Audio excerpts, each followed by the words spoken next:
Sir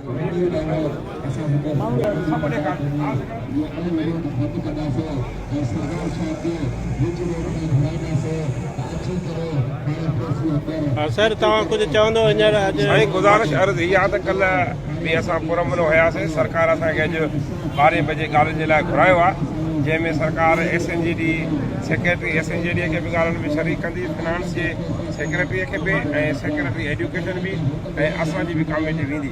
असां पूरो उमेद हो त 12 बजे जेके असांजा मसइला आहिनि उहे हल थींदा। एजेंट आहे उहे शामिलु कया विया आहिनि। असांजे इन एजेंटा खां अलावा अदर केडर्स वारनि जा मसइला बि आहिनि। ऐं नौजवान जेके असांजा उमेदवार वेठा आहिनि जंहिंजो टाइम पीरियड ज़ाया कयो वियो उन्हनि जा मसइला बि आहिनि। इंशाअल्लाह ताला मसइला हल थींदा।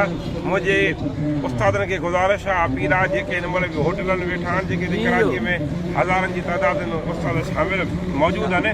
असां उन्हनि खे 12 बजे जो टाइम ॾिनो 12 बजे पहुचनि। 12 बजे ताईं उस्ताद कीअं बि करे लाज़मी प्रेस क्लब ते पहुचनि।